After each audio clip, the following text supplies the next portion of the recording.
Let's start with 3 ohms.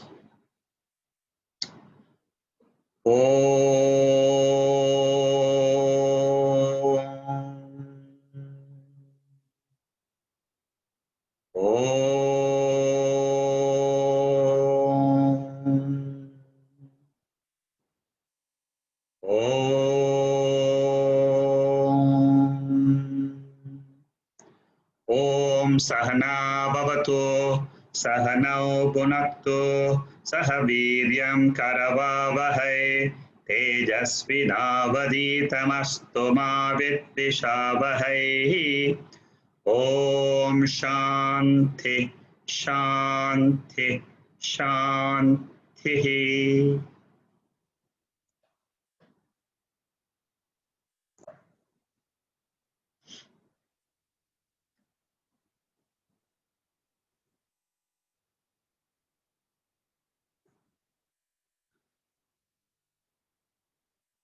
Today is the 8th session of Saddarshanam. We have seen up to verse number 21 in the last 7 classes. Today we are going to study verse number 22. Just a recap of the last 3 verses which we did. Verse number 19 talks about how a Ajnani looks at his own self and how a Jnani, a wise person, sees himself.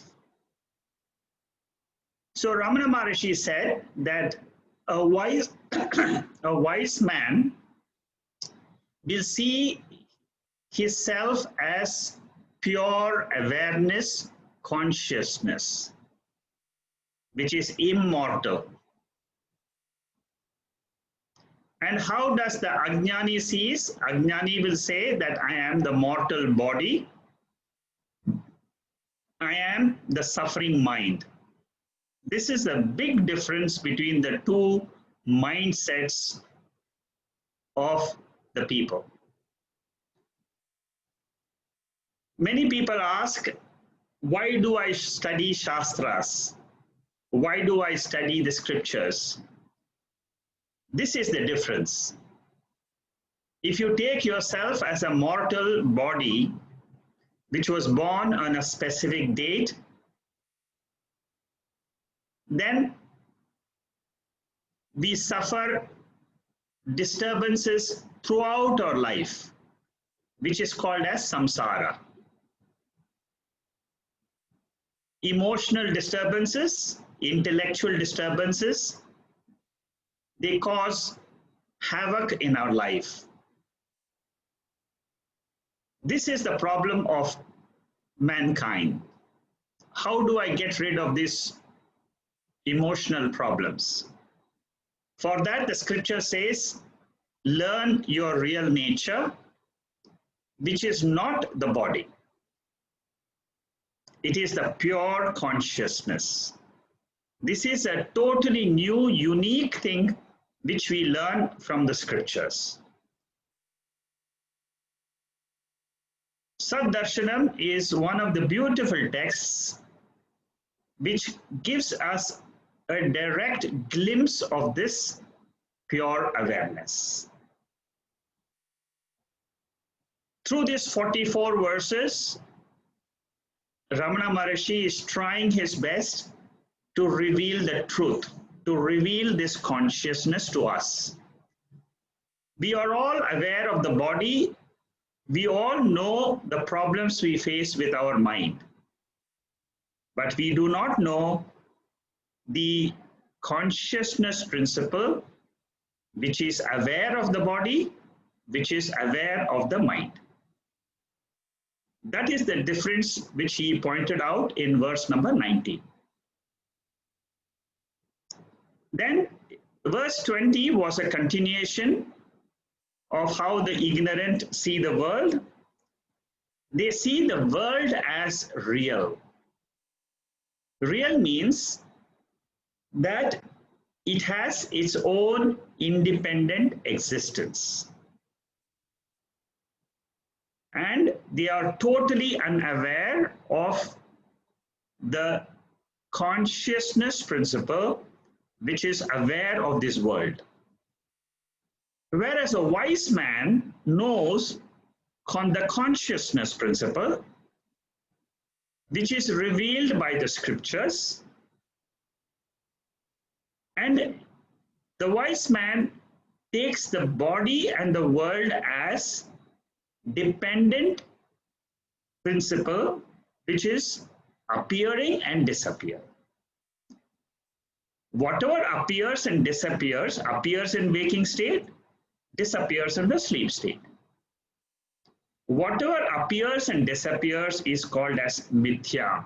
It is called as appearance. It is called as unreal. Verse number 21 talked about the perennial debate which all seekers have. Does fate control my life? That means, is there anything which is external to me, which I don't know, which is adrishtam, which is invisible? Is that controlling? Is there some factor which is controlling my life's experiences? So many people go to the extreme end and say and believe that there is only fate in this world. Whatever I experience in my waking state is because of my fate. That is one extreme end. They do not believe in self-effort at all. They do not believe that we all have a willpower. They say that even the willpower which I have is decided by fate, because their vision is only on the fate, on some external principle which is invisible. The other extreme is people who say there is no fate, it's all my effort only. I am putting the effort morning to evening, I am sweating and I am earning money and I am living life. So where is the question of fate? Who is deciding the fate? There is nothing called as fate. So this is the dichotomy which we all face as seekers. What Ramana Maharishi says is both these views are wrong because they are only relative in nature. They are all thoughts of an ignorant mind. One ignorant mind thinks it's all fate, another ignorant mind thinks it's all free will. The right vision is to have Saddarshanam. That means I know that I am the Atma, the Adhisthana for the mind, the substratum for the mind. And the waking is exactly like a dream which we normally experience. It is a superimposition on me, the Atma. So from the vision of a wise person, the fate and free will does not exist. It is only a superimposition on the Atma. Some experiences, good experiences come in life. Some bad experiences come. Both these are only experiences. They are not a fact. Fact means something which exists in 3 periods of time: the past, the present, and the future.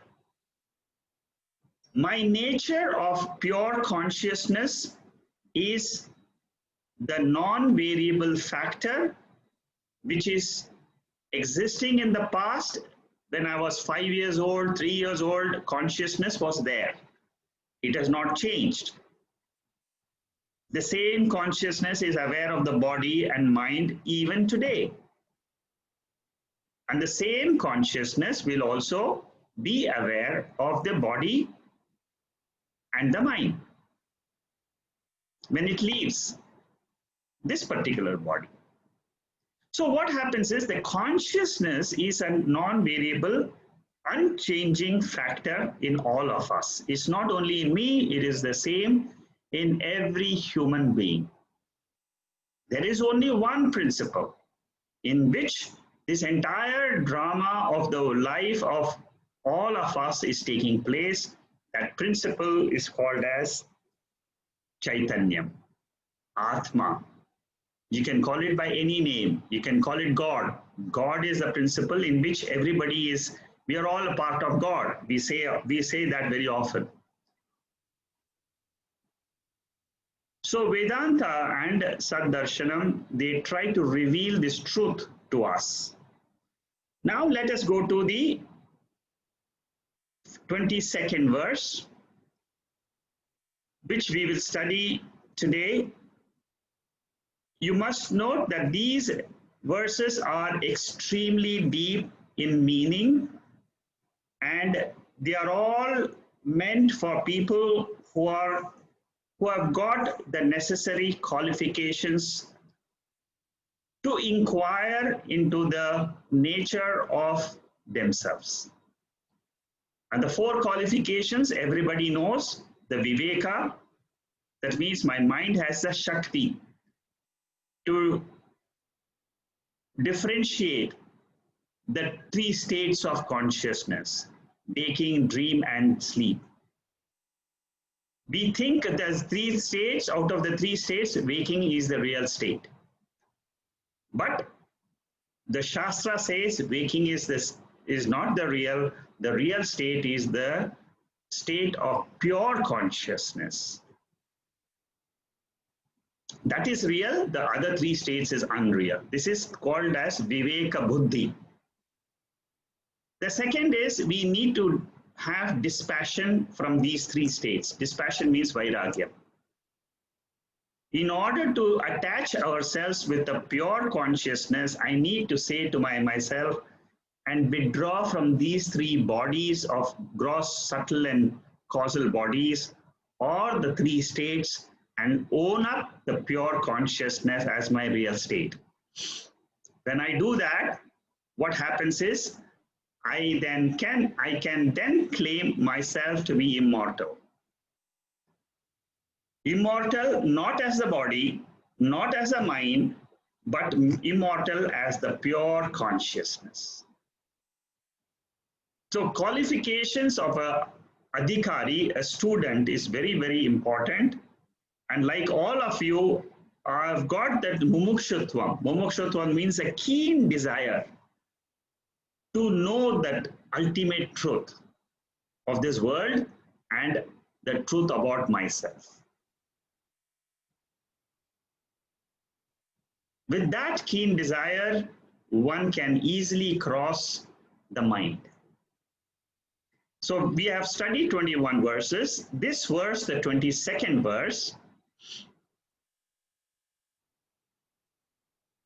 what it says is, what is Ishvara Darshanam? We all want to have the vision of the Lord. All the seekers, they all want to, we are all start from Ekarupa Bhakti. We start from praying to one Lord with form. And all of us, one day we say, well, I want to see that form in my own mind, in my own heart. So here what Ramana Maharishi says, the vision of that Lord, without knowing that the Lord is a seer, a consciousness principle, it will only remain as a mental vision. That means I will have a form of a Lord, either a Devi form, Saraswati form, Lakshmi form, Krishna form, Venkatachalavati form, Murugan form, any form, Rama form, Sita form, Jesus form, any form you take, it will remain as a mental vision, but it will not be the truth. But the real truth is, He, the Lord, is the seer. Seer means what? He is the consciousness awareness principle. And in this verse, he says, there is no other God in this universe other than this awareness principle, which is the Lord. This is the truth which has been revealed in all the Upanishads. It's been revealed in the Bhagavad Gita. Same truth. That is what is called as Saddarshanam. Saddarshanam means seeing that seer consciousness awareness principle in our own mind is called as the Saddarshanam. Sat means the real truth, the ultimate truth. And this vision is the absorption and abidance in our own mind. It is not something which is external. Many of us tend to go to the temple and try to see the God with form externally. That is a stepping stone. All of us have gone through that path. Here we are trying to rise up to the level of Ramana Maharshi, who saw the Lord in his own heart. And he says that I can know this because that pure consciousness, which is the all-pervading principle, if it has to exist throughout the history of this cosmos, it has to exist even now in my own heart. And how do I experience this? I have to say to myself, I am that pure consciousness which is aware of my mind and it is aware of this body. Body and mind are not two separate things, separately existing away from consciousness. Without consciousness, there is no body, there is no mind, there is no world. This is the vision of Sat. Very, very subtle vision. It is possible to get this vision. Each one of us has the capacity to have this vision. And it is only a question of going through these verses, the real meaning, understand the real meaning. The moment you start understanding the meaning of these verses itself, you will realize the truth. It will happen. Upadesha Sara, another beautiful text by Ramana Maharshi, revealing the same truth principle. There he says, Veshahanata Swatma Darshanam, Isha Darshanam, Swatma Rupataha. Very simple Sanskrit. One who gives up the conditioning of the body gains the self. The vision of the Lord as the self is true God realization. This is a Mahavakya. This sentence, the vision of the Lord as the self is true God realization. That means I am that self. The same self is God. That means I am of the nature of consciousness. God is also of the nature of consciousness. There is no difference between me and the God, which is the same principle. It is one principle. Today, I have the ignorance that I am the body. And through the knowledge of the scriptures, I come to know that there is consciousness and I hold on to that consciousness as my real truth. Each of us can do it. It is not difficult. It is an intellectual process. It is a knowledge which comes into the intellect. We are born with the intellect which can get this knowledge. It is not difficult at all. You can realize it as good as anybody else. So the Lord's nature is what? It is formless. It is attributeless. That means what we see before us is the Lord's form with attributes, but this is not the ultimate truth. The ultimate truth is the formless God. Nirguna, nirupaha, that means formless. The world is what? It is a name and form only. It is an appearance. Like I see a movie in a TV, the movie is nothing else but an appearance. The moment I switch off the TV, the movie is gone. The moment I switch off my mind, when I go to sleep, the movie is gone of the world. What remains is the screen. That screen is called as consciousness. That screen is called as Atma. That screen is called as God. That screen is called as Brahman. That is what Ramana Maharshi is trying to reveal.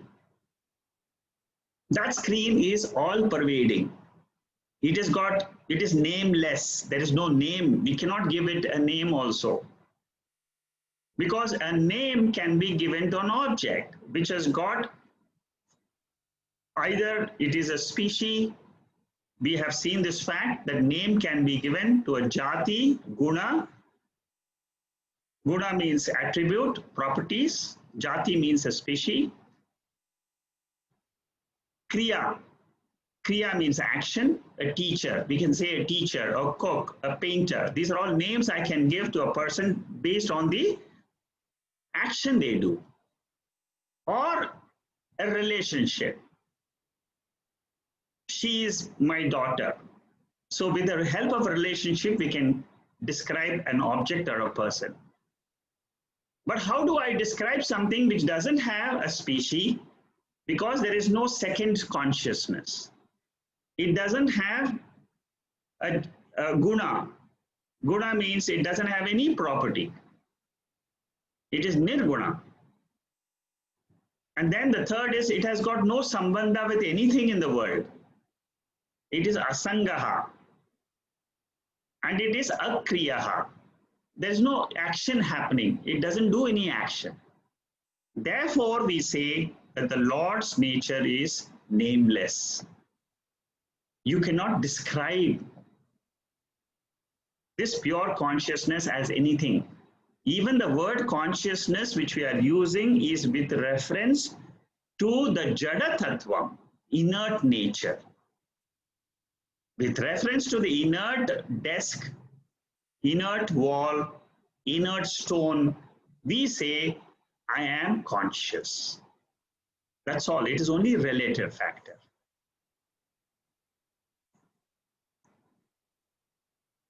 So the Virat Rupa, which is what was described by Lord Krishna in the chapter 11th of the Bhagavad Gita, is nothing else but the same consciousness expressing as the cosmos. If you remember the Gita verses of chapter 11, you can easily remember that the Lord says the entire world which you see, all the vibhutis which you see in the world is all mine. All mine, there God means consciousness. Consciousness appears as the world and again it goes back into the same consciousness. Like how the same world which I experience in the waking state, it disappears in my sleep state. We see the form of Lord due to past samskaras, but it is a temporary vision and it is limited in time. Many people, they may claim, I have seen Rama in my meditation. I have seen Devi in my meditation. I have had a personal conversation with my God. All this is possible. But only thing what scripture says that they are due to samskaras. Samskaras means repeated thinking on one topic gives rise to projections of the mind of the same topic or of the same object. Suppose I have seen a movie late at night and then I try to go to sleep. What happens is the movie's samskaras are still in my mind, so I may end up dreaming about the same movie in the night. That is called as samskara. So similarly, repeated thinking on any object in the world can give rise to projection from the human mind itself. Such a vision definitely is useful because it purifies the mind. But the real truth is what? Lord is not different from me. He is a seer of this body. He is a seer of this entire world. I am a limited seer because I have only a reflection of him in my mind. Through the mind, I perceive the entire world. This is the difference between the Lord and me. I am, with reference to the differences only with reference to the body and the limitations caused by the body and the mind. But the consciousness which is enclosed within the mind is the same one principle. Exactly like the space. In a small room, the space, and in the cosmos, the space is the same. It is never divided. Consciousness in you and me is the same, never divided. I think I am different than you because my body is different. But this is the vision of the truth.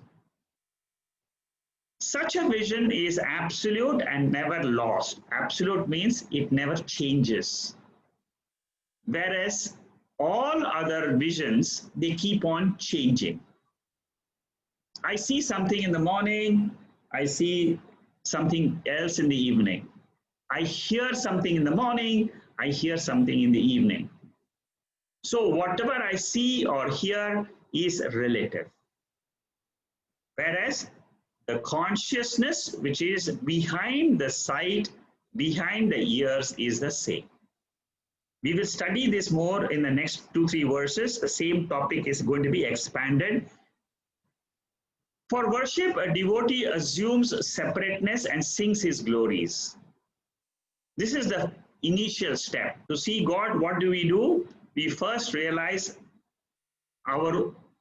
the same consciousness we try to realize in our own self. As what? As the witness principle of my mind.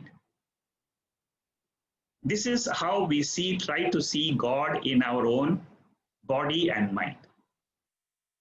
Whatever is witness principle of my thoughts is called as God. The witness principle does not undergo any change. Without the witness principle, the nature of God, it will only be an imagination. If you don't say that this is the God, which is the witness principle, which is conscious of the thoughts, then only it is the right vision. That is the Saddarshanam. So what Ramana Maharshi says is, to have that vision of God, you need to be merged or rooted in your own self. Self here means consciousness. The seer is real, the world is seen, therefore it is mithya. Mithya means it is an appearance. It doesn't mean it is non-existent. Don't get confused and think that the world is non-existent. But what we should understand is it is an appearance like the dream. It is existent, it is appearing, but it is not, does not have its own existence. It depends on me, the observer. The consciousness principle. This is the way, if we analyze and we try to understand our own self, we will get to the root of our personality. So Sakshi Chaitanyam is ever the observer, it is never the observed. The Puranas, they talk about God's darshanam, but it is not the ultimate. It is a stepping stone. This Chaitanyam is not a part of the body, it is not a part of the mind, it is an independent principle existing by itself. That is what Keno Upanishad says. In the fourth verse, what speech cannot reveal, yet vacha na abhyuditam, yena bad abhyuditate, tadeva brahma tvam vidhi nedam yadidam upasate. So that alone is God or Brahman, but not what we worship in a temple. This is the Upanishad trying to tell us how to know the real truth of God. It cannot be expressed by words. The speech cannot express it because it is the force by which we are able to speak. It is the power. It is the enlivening power of the body. First, it enlivens our mind, and then the body gets the power to talk. As soon as we get up in the morning, that is the power which we manifest. God understood as Aham Brahma Asmi. This is a Mahavakyam which has been said in Brihadaranyaka Upanishad. And this is the way one realizes the ultimate truth in one's own mind. God is not someone, somewhere, but it is the Chaitanyam in my body, the consciousness, witness principle of my mind. We must remember this fact all the time because this is the way Vedanta tries to reveal the truth.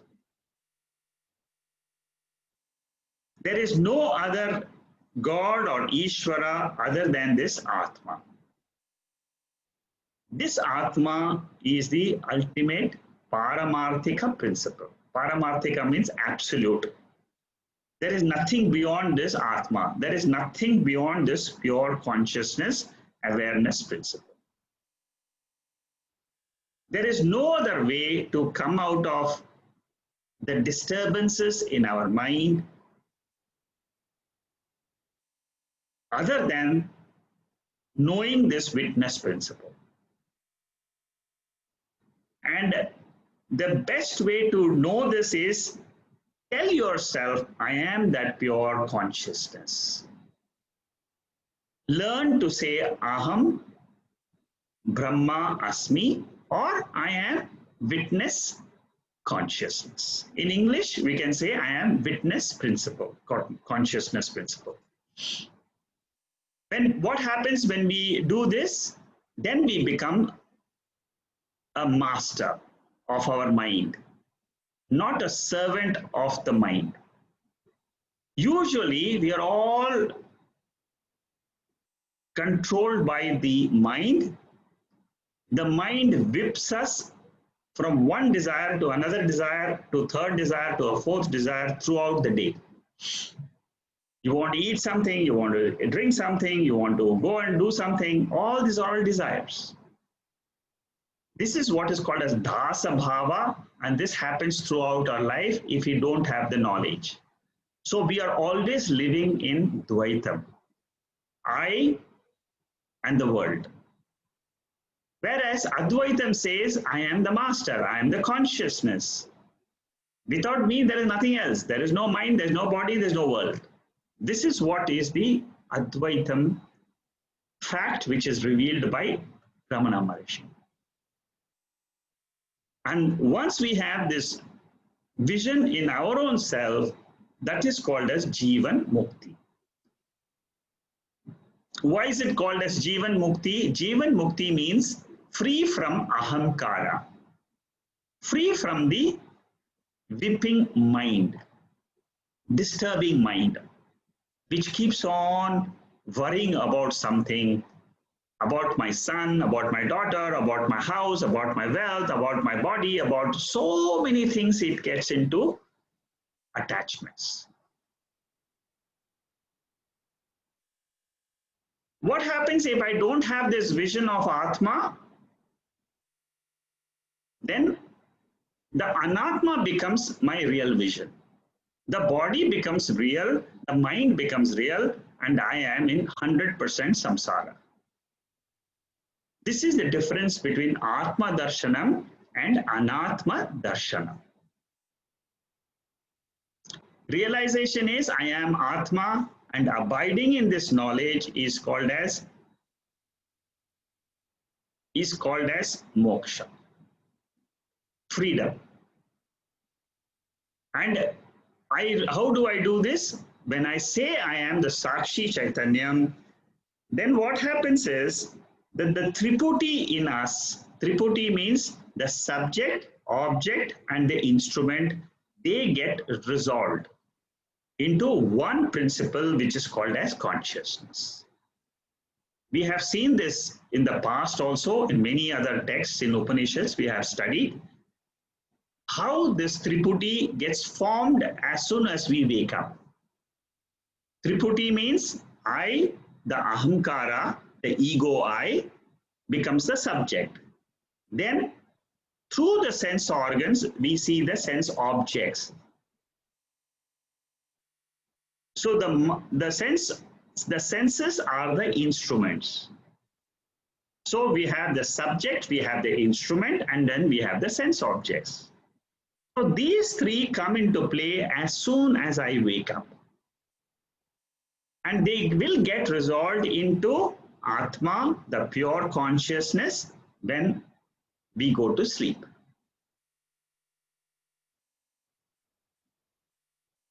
So this is called as Ishvara Darshanam.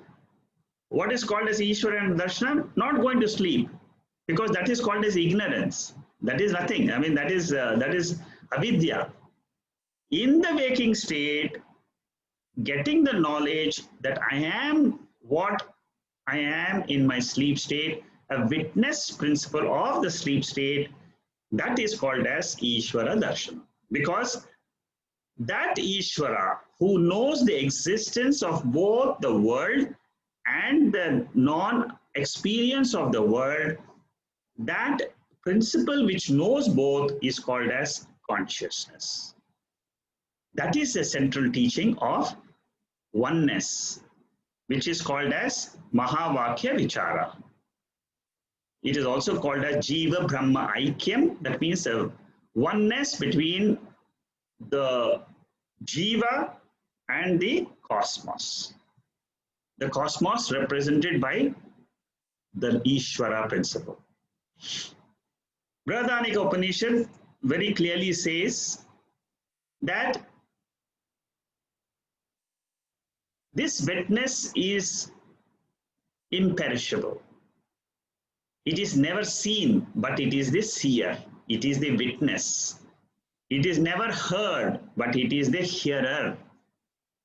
It is never thought, but it is the thinker. It is never known, but it is the knower. There is no other witness except this consciousness. And that is immutable, it is imperishable. This is what the student wanted to note in the Brihadaranyaka Upanishad. This is how Gargi is the student, Yajnavalkya is the teacher, and he describes this consciousness as the witness principle. That is what Ramana Maharishi has taken up in this particular verse. So the absolute God can never be experienced because he is the experiencer. He can be only understood intellectually. and claimed as one's own intrinsic nature. And what about the world and the body and the mind and the Ishvara, which we are seeing in the temples and so on? They are all relative world. They are all appearances. They depend on this formless God, formless consciousness. In order to know this God, we have to know it in our own inner nature, because this happens to be the nature of that one principle which is called as consciousness, and it sees the entire universe as existing, appearing, disappearing. The mind gets illumined and it gets resolved in the presence of this Sakshi. Very important point. We must note, why am I experiencing the waking state? Why don't I experience this state of waking throughout my life? Why do I need to go to sleep? Why? Because that is the nature of the body. It is the nature of the world. The nature, this is how the God has created this world. In each body, there is a subtle mind. And the mind is passive, it is active, it is semi-passive. These are the three conditions of the human mind. All across the cosmos, wherever there are human beings, this is the human being. This is how the animals also go to sleep. This is how the nature works. So whatever this relative world is appearing and disappearing, that is called as anatma. What is the consciousness principle is called as atma. So I am that consciousness who is not a pramata, the knower, prameyam, the known, and the pramanam, the knowing instrument. Here pramata means the ahamkara. Once I will explain this to you in the next 2-3 verses, how the pramata is formed, how the ego is formed. That is a subject which Ramana Maharishi takes up in the next 3-4 verses. I'll explain to you at that time. I am not the knower, known, or the knowing instrument of the universe. Here the knower, you note, it means the ego, which has got the reflected consciousness. So that was the description of the Supreme Lord as the consciousness principle in verse number 22. Very, very detailed explanation I had put in these form of notes. Basically, if you just read these notes after listening to my talk, you will be able to understand the deep essence of these verses, because they have a very intricate meaning which gets revealed once you understand the real meaning of these verses in depth. Now let's go to the 23rd verse. Here what Ramana Maharishi says is, he says that one should see the self and then one should see the Lord. But this is not easy. The way I see the self, that means myself, I should see the Lord also. That is what was explained in the previous verse also. But now he says, if the self is not seen, then how can we talk of the Lord as unseen? The vision of him is oneself becoming food into him. I'll explain how what is the last portion of this verse. So the first of all, this is a continuation of the previous verse. That is the first thing you should understand here. That knowing myself, I will know the Lord. Because the nature of mind and the nature of the Lord is the same. When I say nature means what? Swarupam. Swarupam means what? It is like the heat in a fire. The heat in the fire is its Swarupa.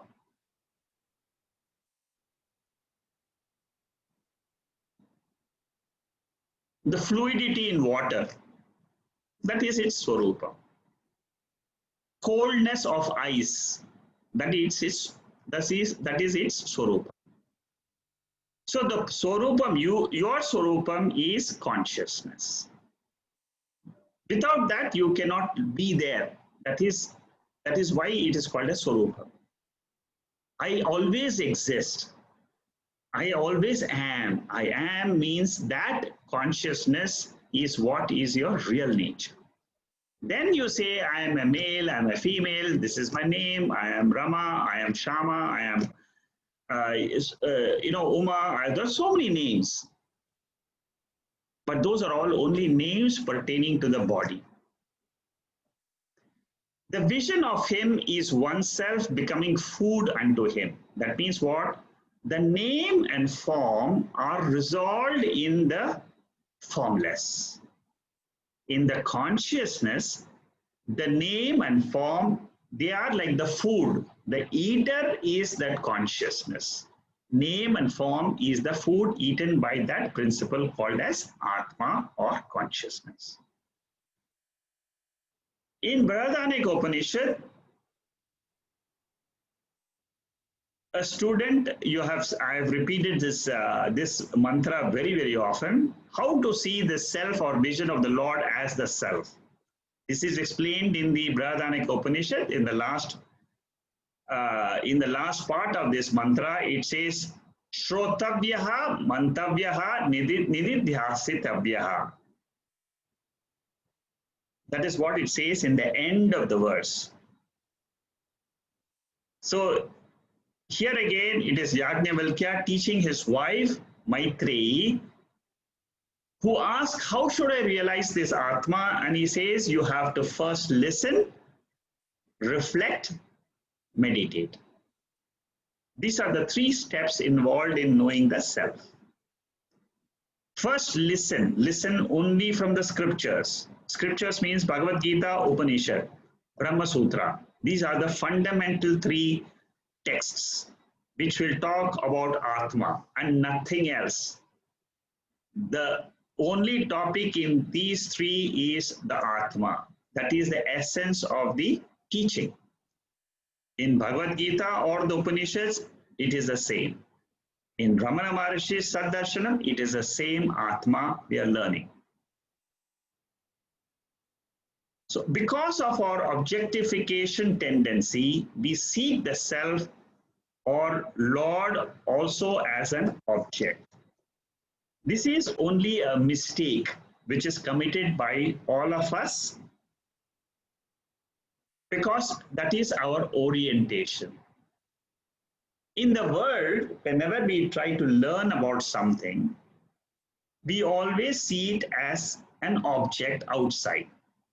Suppose I want to learn about, say, London.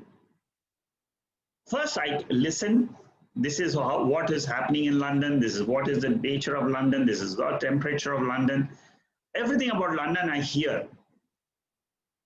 And then I go and see it in person. I visit London, I see the country. So that becomes an object of our sense organs. Similarly, a song I want to hear. It is an object of our ears. I want to think about some topic. A thought is an object of our mind. I want to taste something. It is an object of our sense organ of taste. I want to smell a beautiful rose. It is an object for the nose.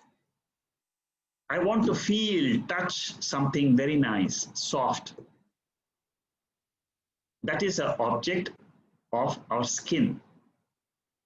So all throughout our life, we have an objectification tendency. This objectification tendency is an orientation of our human mind. And once we learn to drop this orientation by the study of scriptures and learn about Atma, which is the substratum. See, the moment I use the word substratum, adhishtanam, automatically the the eyes and the ears, all the five sense organs are shut. It goes to the consciousness principle. So normally when we come to know about Atma from the scriptures, Brahman is a Shabdam, a Rupam. So once we learn about Brahman as this is what is consciousness, this is the nature of consciousness, what happens is the human mind also tries to objectify it like some other objects. That is all fine initially because that is aparoksha jnana. That is what is called as Shravanam. There is some pure consciousness that is called as aparoksha, that is called as paroksha jnana. But when I try to experience that paroksha jnanam as myself, as I am that consciousness, it is called as aparoksha jnana. Normally, we take the ahamkara, the ego, as myself. That is, ego is nothing but it is a reflection of consciousness. We will study the ego in very big detail in the next 3, 4, 5 verses. We are going to study what is this ego. So, whenever I don't know something, which is called as ignorance, in ignorance, I will always project something. This is the nature of the human mind. Whenever the mind doesn't comprehend anything, it will project. Suppose I don't know what is happening in America today, my mind will keep on projecting. Oh, this may be happening, that may be happening, this may be happening. This is all the tendency of the human mind. So in ignorance, the mind always projects. That principle we should never forget. Even in our normal day-to-day life, we should remember that.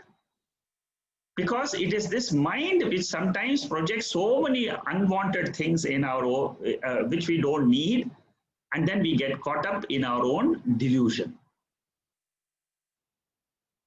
So instead of offering the food as prasada, normally we in our puja we offer some item which we prepare at home, and then we say this is the prasada for the Lord. Here, what Ramana Maharishi is saying is, consciousness is the altar in your heart. Offer the ego, I, as a prasada to that consciousness. And when that happens, what happens is, Lord is as though eating away that consciousness, and then what remains is, I am aware of my true nature. He alone remains. I lose my individuality in the God. Oh Lord, you take away my individuality and just reveal to me what I am. When you say this happening in your own meditation, what happens is the ahamkara loses its strength. It dissolves into that consciousness. That dissolution of ahamkara is figuratively called here as the Lord eating the ego. It is a figurative, it is a poetic way of saying that your ego gets dissolved. And once this happens, it is the vision of the Lord in your own mind.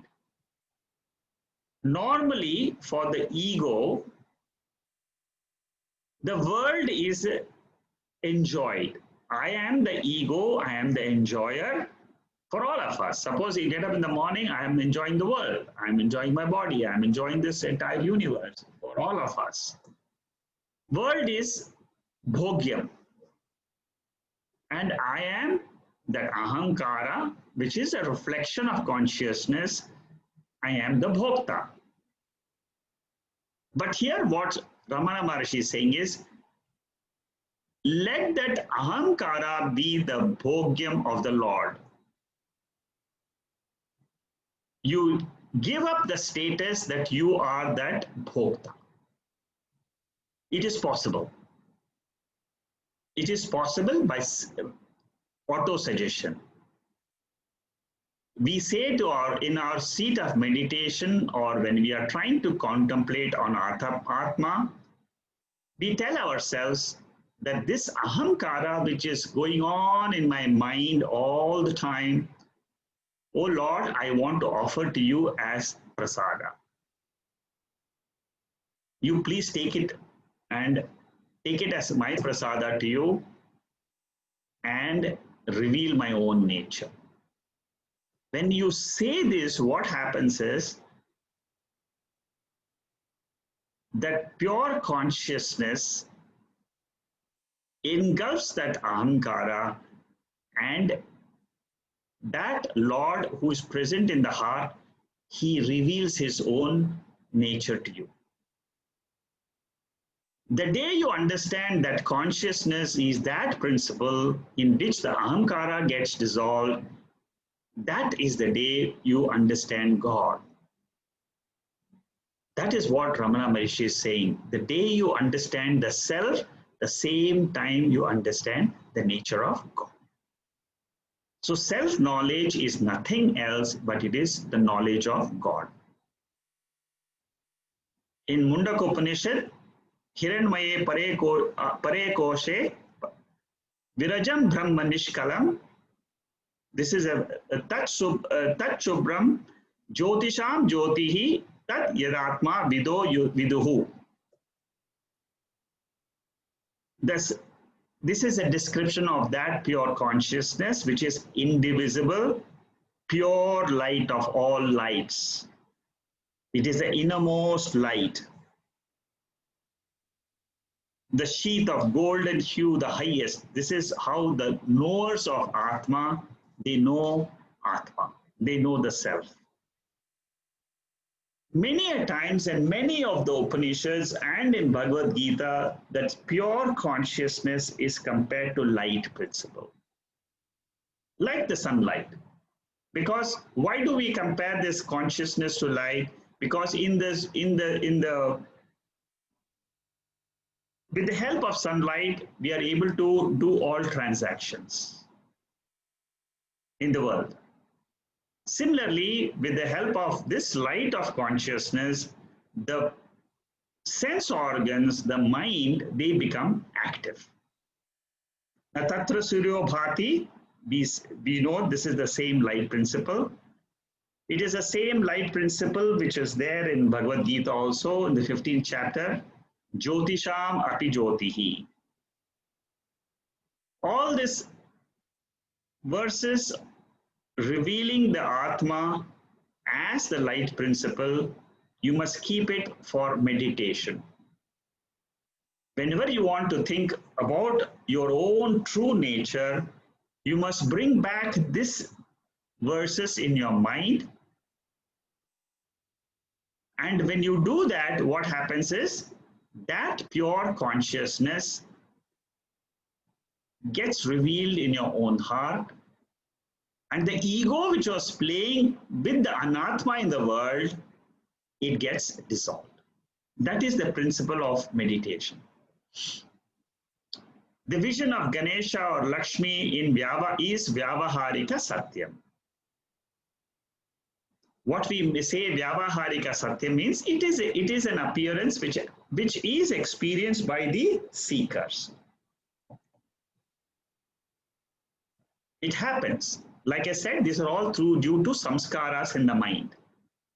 But it is not moksha. It is not liberation. Because they are still in Dvaitam. See, whenever I say that I experienced God, what it means is I saw God as an object. If I have seen God as an object, then that object, according to the law of creation, is always perishable. It will go away. Any object is perishable. And whenever we say object means Dvaitam. Properties will come, attributes will come, and perishability will come. So when I say I am a human being, I am a man, I am a woman, I am a lady, I am a girl, I am a boy, I am stands for the I stands for the consciousness, am stands for the existence principle. This together is what is called as my real nature, which is called as Atma. The same thing in the world also. The world is, when you say the world is gross, grossness is an attribute. The world is very wide, vast, cosmos is very big. These are all, bigness is an attribute. Is, the cosmos is, means it existence, it is there. That existence principle is the Ishvara Darshan. So in this verse, converting the attributes into the food for that Chaitanyam principle is highlighted. Mortality is given back to the body, and what we retain is the pure Chaitanyam, and that Chaitanyam we hold and we say Aham Brahma Asmi. This is how knowledge takes place of the true nature of Atma.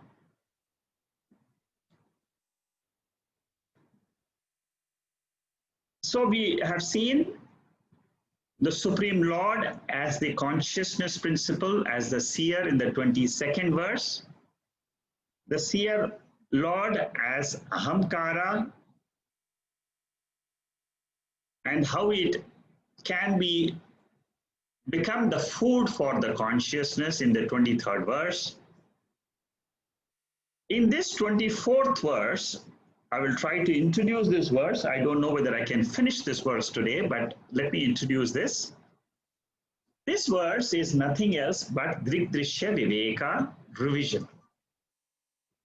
Whatever we have learned in Drigdrishya Viveka is going to be revised in this particular verse. In the previous verse, we said Atma or conscious, that is of the nature of light. And what happens to that light is being explained in this verse. How does that light shine in my mind, and through the mind, how it enlivens the sense organs and enlivens the world. That is what is the topic in this very important verse, because this is a verse which once you understand this verse, then the next three verses becomes easy to understand. This verse is the same explained in all the verses of Drigdrishya Viveka. This is the essence of the whole text of Drigdrishya Viveka.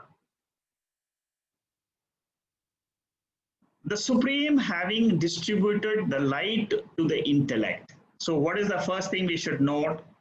Diye Prakasham Paramo Vitriya. What it means is, first, that pure consciousness lights up our intellect. We are talking about the waking state now, exactly what happens in the waking state.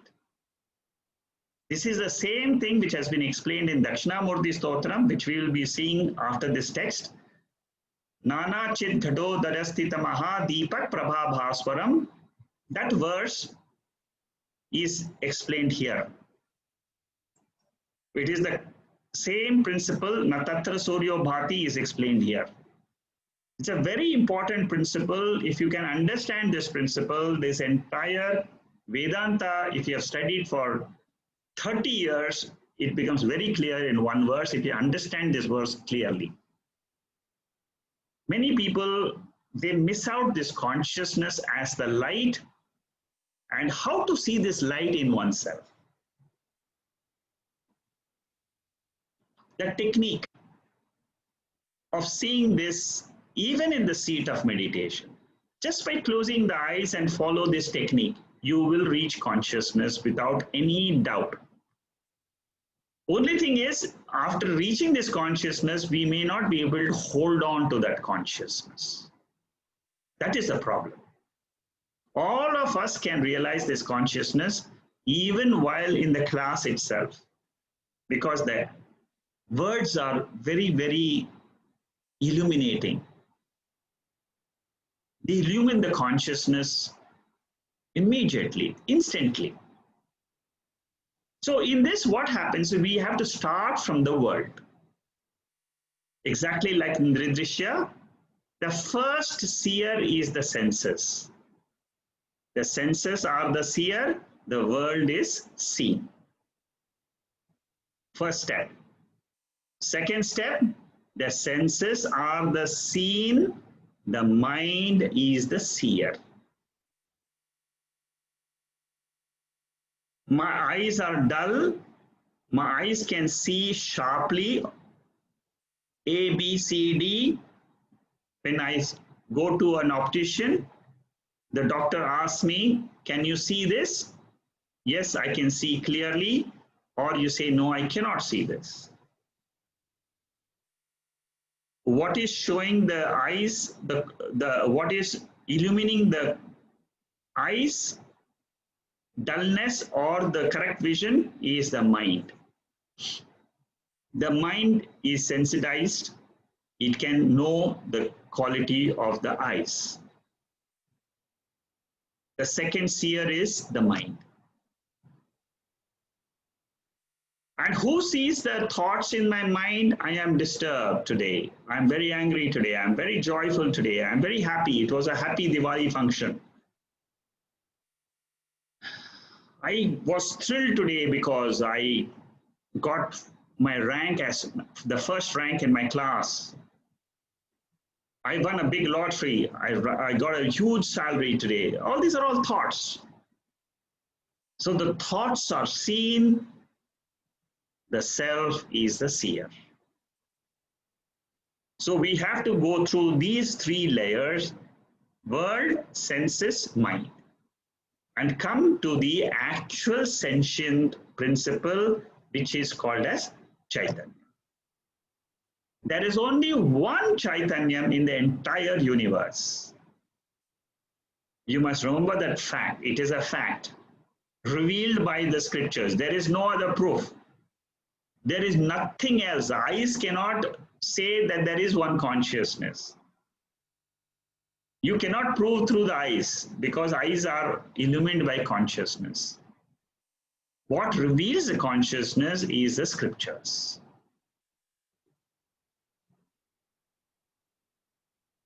So this technique of moving from the world, senses, to the mind, to the self, is called as Drigdrishya Vivekaha. Vivekaha means discrimination.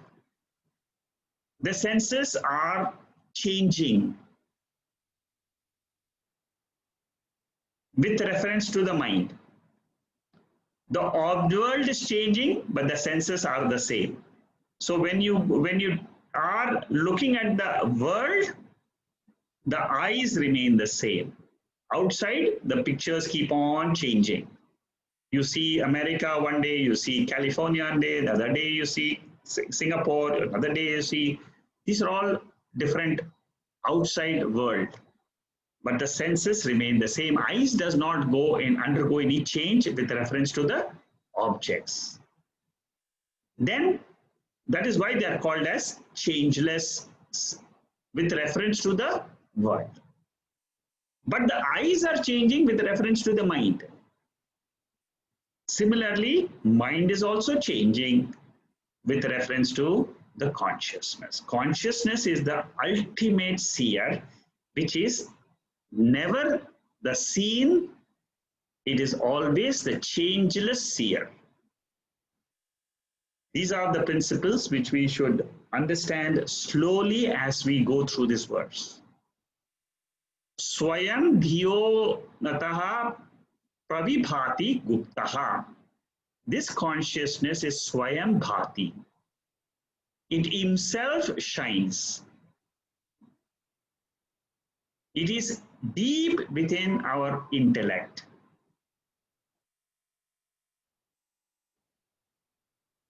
These are all principles of operations which we should note when it comes to realizing our own self. A step by step we should follow If you follow this method, then it is very easy. Having turned the intellect inwards, we see that Lord as consciousness in my body, because it is witnessing the thoughts. That's all. There is no other Lord in this universe. If I want to note that Lord, if I want to see that Lord, I have to see that Lord as the self, as that Jyoti principle, as that Param Jyoti principle, the light of all the lights. Only when this light is available, all other lights get illumined. The sun gets illumined, the stars get illumined, the moon gets illumined because of the light of consciousness. The stars and the sun and the moon, everything, they go into unmanifest form in sleep condition of the mind. Even in the sleep condition of the mind, the consciousness is aware of the mind, that it is experiencing nothing. It is the consciousness which illumines absence of the world. It is a consciousness which reveals the presence of the world. Kathopanishad has this beautiful verse, Paranchikani. We have seen this verse many times. Whenever we are trying to understand consciousness, we must understand the nature of the senses, which has got an outgoing tendency. It goes out all the time. My intellect is always trying to perceive the world of forms, colors, sound, touch, taste. So what happens is the man beholds the external universe and never can hold what is the holder of this senses. So Kathopanishad says, a wise man should understand this nature of the sense organs and then turn the attention to what is nourishing the sense organs. Once he turns his mind away from the sense objects and the senses, away from the mind, then he realizes the Antaryami. Antaryami is the Chaitanya. What is the light by which the mind has the capacity to perceive the objects? Mind has the flow of thoughts, but the thoughts are inert by themselves. What makes the mind sentient? It is this light of consciousness which is reflected in the mind. And through the reflection in the mind gets sentiency, and then it illumines the sense organs by which the sense objects are known. The knowingness does not belong to the senses, does not belong to the mind, it belongs to consciousness. I know, the moment you say, I know my body, the knowingness is nothing else, but it is the power of Atma. Exactly like the filament cannot glow by itself, the sense organs and the mind are like the filament. They are the upadhi. The bulb is a upadhi. The filament is a upadhi. It is conditioner. But what is the one behind the upadhi, which is called as upahitam, is the electricity or the consciousness principle. So much we will see today, and the next, I think, we will follow the same verse from page number 98 onwards. We'll take it up next week. This is a very important topic in the entire Upanishads literature. So going through this, I will stop here, and then I'll continue the same topic next week, because it is once you understand this fundamental principle in your own self, this is the way Atma is revealed in Vichara Sagara as for a Uttama Adhikari. Vichara Sagara, we have seen this text before. In Dakshinamurti also, this Atma is revealed like this. Bhagavad Gita, chapter 15, verse number 18, Jyotisham api Jyotihi, the same principle is revealed to reveal Atma there. Kathopanishad na tatra Suryo Bhati is the same principle to reveal Atma. So once you understand this principle of Drigdrishya Viveka, and then the ego, which is an analysis in the verse number 25, 26, and 27 becomes very easy. So this principle of consciousness is a central verse of this entire Saddarshanam, and 24th verse is the central theme. Let's try to understand this deeply. You can go through the notes which are there already with you, and as we go through these verses, revise these verses at home whenever you have a chance. When your mind goes through these type of verses or the Bhagavad Gita, which we do on Saturdays, what happens is you get a nourishment to the mind. Like the body gets nourishment through the food, the mind gets nourishment through the thoughts which you build up in the mind. It gets strengthened. And these thoughts of Atma are the best purifier for the mind, as is said in the Bhagavad Gita. In chapter 4, it says the best purifier is Jnana Agni, Brahma Vidya. So through these thoughts, the mind gets nourished. You get the strength of the mind. With this strength of the mind, you can face the world.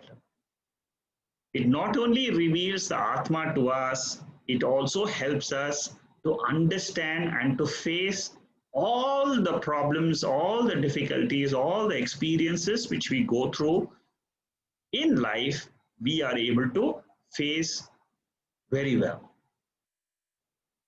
With that, we close today, and then we'll have a quick Q&A. If you have any questions, you can ask. Otherwise, we will continue next week with this verse, number 24. Om Purnamada Purnamidam Purnahat Purnamudachade Purnasya Purnamadhaya Purnameva Vasishyade. Om Shanti Shanti Shanti. Hari Om Shri Gurubhyo Namaha. Hari Om.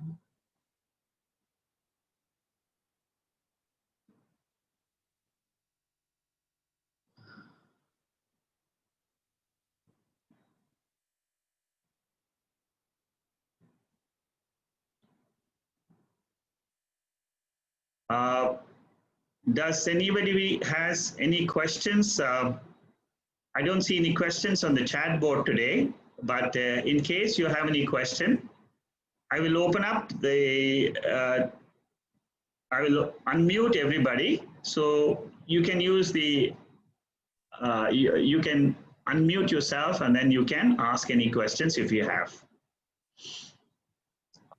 Yeah, Balasubramanian, Balashankar.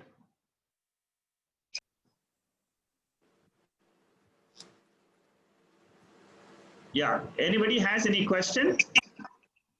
Sekhaji, they call it this seventh plane of consciousness by Ramakrishna. What do you remember that? What do you mean by seventh plane? Seventh plane of consciousness. Oh, they are talking about different. It may be with reference to any particular. Oh. It must be very in a particular context. You can differentiate the consciousness into different planes. You can call it the waking state as one plane. You can call it the dream state as another plane. You can call the sleep state as another plane. Then you can call a super consciousness. Then you can call subconsciousness. These are all different planes. Aurobindo takes it to another different plane. So ultimately, they all talks of different planes because they are all trying to climb up one layer by layer. Oh. So they say the seventh is a place like Samadhi, is it? The See, seventh. seventh can refer to samadhi. It can seventh can refer to the seventh loka, which is called as the Brahma loka. In each loka is a different plane, right? Okay. So there are seven consciousness means seven planes or seven lokas. Okay. Like, So you see, they Swarga proceed. loka is one plane of consciousness. Oh. Brahma loka is another plane. So different lokas are there. In each loka, the planes is different. They saying they following the path of discrimination. Will it lead to jnana yoga? Yes, definitely.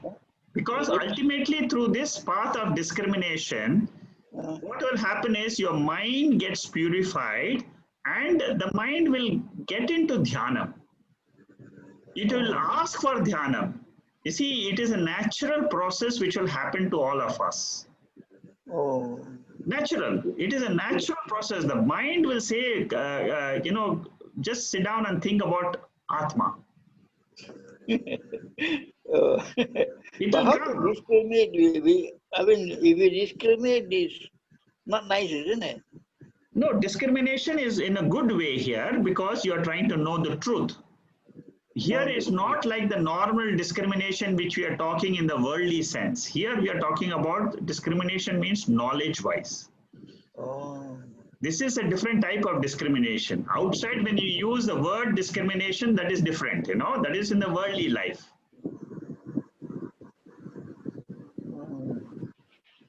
But Anybody they else? say those who discriminate according to the Vedanta philosophy also Yes. reaches God in the end. Yes, that's correct. You discriminate so that you can reach Atma in the end. Oh. Discriminate between the five koshas, discriminate between the three bodies, discriminate between the three avasthas. That means in your mind, you bring back these three avasthas and try to see the differences in each one of them. Oh. So what have this Vedanta philosophy to do with this? Yeah, Vedanta means it tries to help us to, Vedanta is a science. You see, it is a science to unfold what is said in the Upanishads. Like you have physics or you have medical science. Medical science deals with the human body. How is the construction of the eyes, construction of the digestive system. So each aspect of the world is studied by the science. A science. That's Vedanta is a science by which you can learn about the pure consciousness. Or to learn about the pure consciousness? Yes, I that's see. correct. Vedanta Is a okay, science. thank Is you, the thank tool. you. Is Yeah, a that's why I tool. was confused. Yeah. I was confused with the word discrimination, then how come it can lead to yoga? Yeah. No, yeah. Now you're clear, right? Yeah, thank you. Okay. Thank you. Anybody else has any question?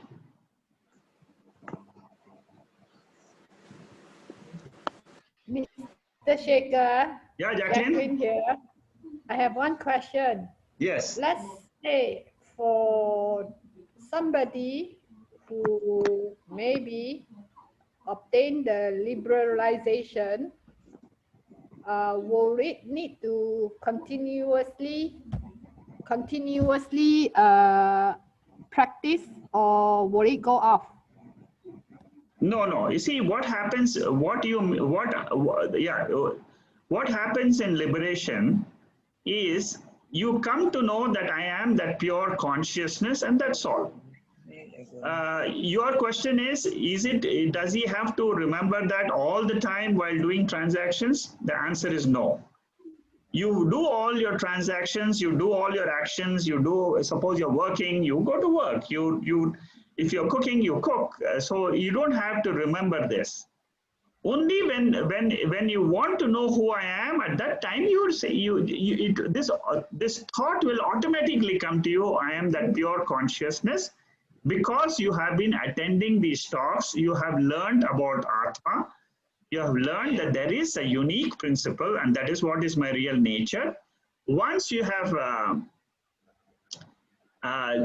once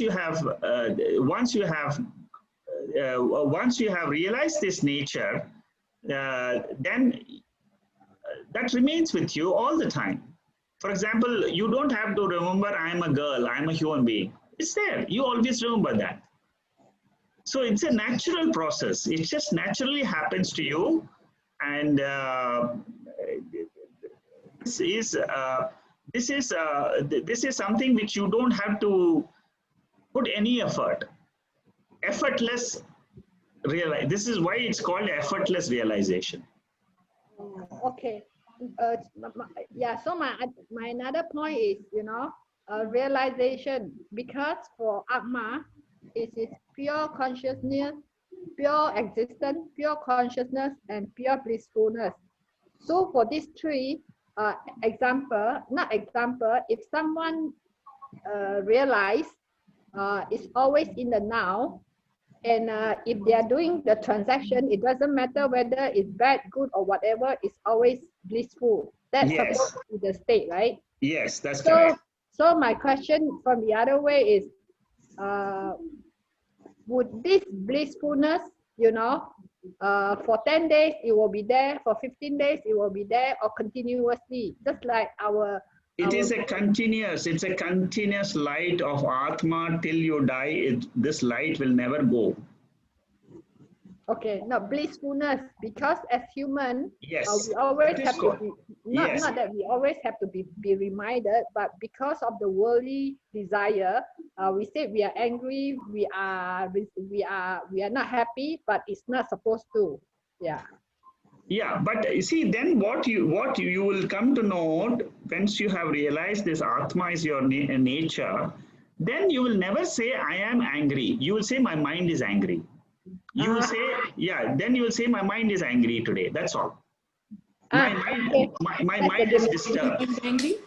Do we leave the mind to be angry? Okay, that's the difference. When angry, that is the difference.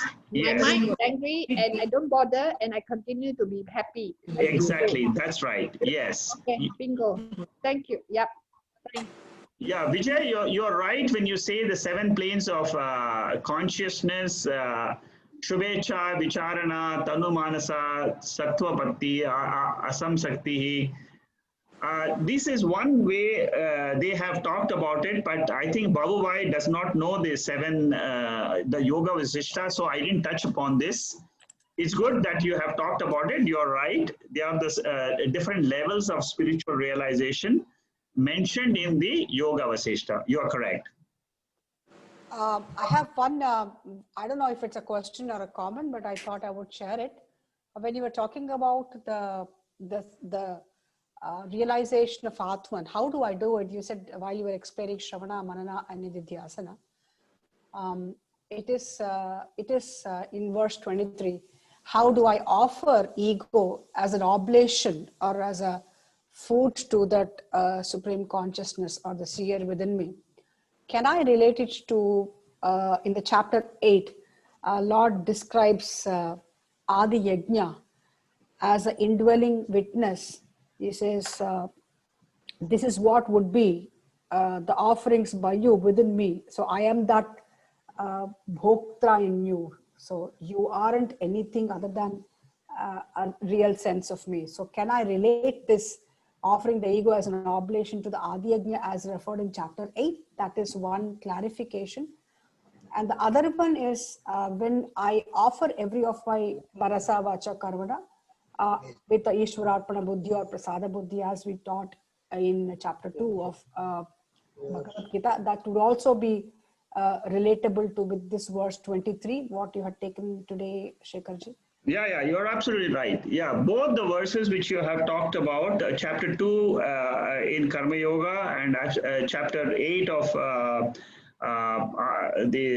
Bhagavad Gita, whatever verses you have quoted, they're all absolutely correct. Even in chapter 4, there are 12 yajnas mentioned from verse number 25 to verse number 28 or 29. 12 yajnas are there in chapter 4 also. And like Brahma Yajna, like Ashtanga Yoga, like Pranayama, all these are all Indriya Samyama Yoga, Samyama Yajna, then Mana Yajna. All these are all Yajnas. Yajna is nothing else, but it is just an attitude during the state of meditation, or even while you are doing actions in the outer world. Yajna is only is a state of the mind. You see, whenever you, for example, I will take both the cases. Suppose you are doing karma yoga, and whenever you are performing actions, you are saying this is with Ishvara Arpana Buddhi. So that it is an attitude of the mind. There is an Ishvara which is there in the universe. I am doing this as a yajna, as a part of my worship to that universal principle. So it is possible to do it externally as karma yoga, or it can be done in dhyana yoga, like Ramana Maharshi is saying, I will offer my ego itself, because it is the ego which is doing all the actions in the external world.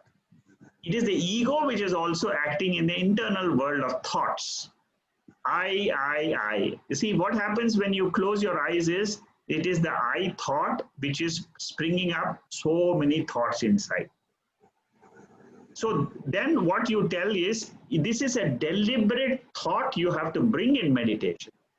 And that is what Ramana Maharshi is saying. He says, you close your eyes and say, I offer my ego to you. Oh Lord, you are present in my body. I know you are there. Through the scriptures, I know you exist. I don't know how to reach and claim that consciousness as myself. I don't know that. I know that I can offer things to you because that is what I have learned. I have offered in my normal days, I go to the temple, I offer a coconut, I offer some offerings. I can offer patram, pushpam, phalam, toyam, all this I can offer. But in the seat of meditation, I don't have all those things. I don't have all those dravyams. What do I have in the seat of meditation? I have only my thoughts. Now these thoughts, they are taking me away from you. I know that you are there. I'm not able to realize you as this principle in my heart. Therefore, Ramana Maharshi says, I offer the ahamkara to you, means I offer my intellect at your feet. And when you do this, what happens is, automatically the mind quietens and it surrenders to this higher principle called as Chaitanya. And what happens when you repeatedly do this is, this mind quietens 100%. This is called as a resolution of the mind. When this happens, Jivan Mukti is instantaneous. Immediately you know, I am that self, that's all. Because that consciousness has the power to take out all the energy from this mind onto itself. How does it happen? Exactly like in sleep. In sleep, it is the force of ignorance, avidya shakti. It is the nidra shakti which takes away the power of the mind, whereas in the waking state, it is that shakti, same shakti you are using, it is the maya shakti you are using to quieten the mind and dissolve it in that higher level of Atma. When that happens, it is called as samadhi. Samadhi means the dhi, intellect is samam, is equanimous. When that happens, what happens is that pure consciousness reflecting in that dhi, in that equanimous mind, intellect, equipment is called as the ultimate realization. So you get that now, right? You are right, Vijay. You are absolutely on the right path, and that's what usually happens. And this is how Ramana Maharshi is trying to reveal that to us in the 23rd verse. Thank you very much, Shekharji. In fact, 5:16 and 5:17 of Bhagavad Gita actually resembles to today's two verses, where he says, yeah, exactly, both of them. Yeah, thank you very much. Okay. More internally. Yes. Okay. Any other questions? Shekharji, just Ramakrishna says through this discrimination, it is a very extremely difficult path. Which means ignorance. Is a Because difficult. the egos are blocking the thing. Yeah, that's correct. Yes. You see, it's a ignorance which is blocking the intellect by knowing the real nature. That means it's covering myself. But it is not difficult. The moment you understand these verses clearly, you will be able to see. It is difficult for people who don't have the knowledge of the Gita or the Saddarshanam. So if you have the knowledge, it is easy. Anybody else has any other question? It will take a long time, I think, is it? Yeah, what are you saying, Bhavai? It will take a long time for the process to come to an end. That you leave it to God. Whenever it happens, you keep on, you put your effort. Whenever it happens, let Lord take care of that. You just keep on listening to the scriptures. That prasada of that is given by comes from the grace of the Lord. Thank you, Shekharji. Thank you. Yeah, somebody else had a question. Was it Uma or was somebody else? Mr. Cheka, I have one question. Yeah. I remember you were saying that some times ago about a scripture that talk about mind. I'm not sure what is the name. Will you be? Are you Are you going to teach that particular scripture also? Yeah, about the mind, that you see, throughout the Gita, they will be talking about the human mind again and again. And in the chapter 14 of the Gita, it is called as Gunatraya Vibhaga Yoga. The three gunas of the mind are talked about. We are now discussing, on this Saturday, we'll be talking about chapter 4. But we will be taking up that mind, which is discussed in detail in chapter 14. Okay. Of the Bhagavad Gita. Okay. Now, like what I said, I don't remember what is the name, but I think months ago when I started to join the class, you did mention, if I'm not wrong, one special scripture that talks about mind, and it can be very deep. So in that perspective, but it's okay. I'm just asking only. Okay. Thank you. Yeah. So just concentrate on Saturday class. Yes. Yeah. Uma, is about meditation. Why is a better point center of heart? Okay. Can you ask the question, Uma? Are you able to? Okay, can you hear me? Yeah, I can hear you. Go ahead, yeah. Okay, right. I used to do meditation at the center of heart, as Guruji taught us. Yes. But now, when I'm doing your meditation, I feel that somehow my concentration is at the center of eyebrow. So should I control it or just let it be natural? Let it go. Let it go. Never focus on any portion. Let the thoughts come and go. That's all. Okay. Don't focus on any area of the body, whether it is eyebrows or whether it is the heart. Don't worry about it, because consciousness is all pervading. Okay. The light of consciousness is everywhere. It is not only in your body, it is everywhere in this entire cosmos. So that light of consciousness does not have a location. It is locationless. Yes. It is the thought which has got location in the mind. That mind is supposed to be in the heart. So whether it is in the heart or in the eyebrows, don't worry about it, because your focus should not be on the thoughts. Your focus should be on the eliminator of the thoughts. Okay. All right. The awareness. Yes, the awareness. You see, what is illuminating this thought of mine? What is it? It is not a changing factor. Yesterday also I sat in meditation, or I was doing yoga. I was aware of my thoughts. Today also I sit again, I am aware of my thoughts.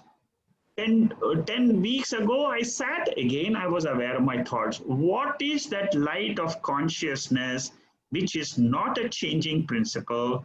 It is a witness principle. It is not at all involved in the actions of the body and the mind. That is what is the realization. So it is a natural process. It will happen, and you will get absorbed in that consciousness one day without you realizing that I am absorbed. And that is natural. It will happen. And it is something which is my nature. That's all. I am with my nature. And you realize that I was with my nature and I really enjoyed it. So Okay. Thank you, Shekharji. I got it. okay.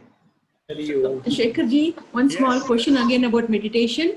Yeah. So, in the seat of meditation, when the thoughts are completely gone, and after a while, you are not even aware that you are looking at being the witness also, and you just simply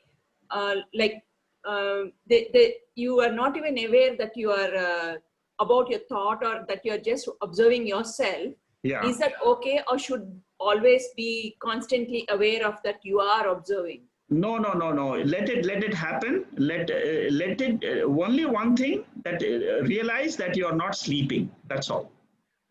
Huh. You should not go to sleep. That is the main thing you should be aware of. I am not sleeping. You see, in sleep, what happens is you go to a complete ignorant state. Yeah. So you should not go to sleep. It is a wakeful awareness. Yeah. So as long as you are wakefully aware, that's all. That's nothing else to do. You just be aware. That's all. I am that pure consciousness. What happens is, let this thought come maybe every 5 minutes, every 10 minutes. Let that thought come unconsciously in your mind. Okay. Let it come. Let that thought, so that you again and again feel that you're not dozed off, but you're aware. You're not dozed off, but you're aware. No, I'm aware that I'm not dozing off, but Yes. at the same time, it's like just a no thought, but just existing. Yes, Like that's right. after a while. That is what Yeah. is called as pure existence. But when that happens, I would suggest you bring this thought deliberately and tell yourself, I am that pure consciousness. Bring that thought. Because the human mind goes into something called as rasaswada. Rasaswada means you try to enjoy your own mind, which is enjoying the reflection, and you try to enjoy that state. So they call that as an obstacle also. That sometimes you get into a state of enjoying the rasa, the This is mentioned in Mandukya Upanishad as one of the obstacles. So therefore, I'm saying, you bring this thought, I am that pure consciousness. Let that thought come every maybe 2 minutes, every 3 minutes, every 5 minutes, but let the thought come, keep coming, so that you remember that thought. See what happens when you bring that thought, Aham Brahmasmi, Aham Shuddha Asmi. You don't need to use the word Brahma. You can just say, I am that pure consciousness, Aham Shuddha Asmi. Okay. Let that thought come. See what happens is, this thought has got two benefits. Number one,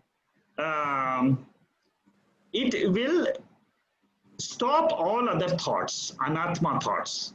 You will not be thinking about what food to eat, what happened to that. You'll not be worried about something. You'll not be thinking about any anatma once you bring this thought. Yes. The second benefit is, this is what is said in the scriptures, that Aham Shuddha Asmi is a thought pertaining to Atma only. You see, there is nothing which is pure like Atma.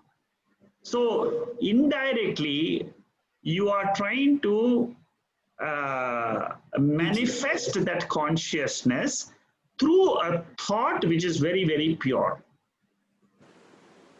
And they say that this thought has got a very powerful force to destroy all your other karmas, which will all the sanchita karmas, you know.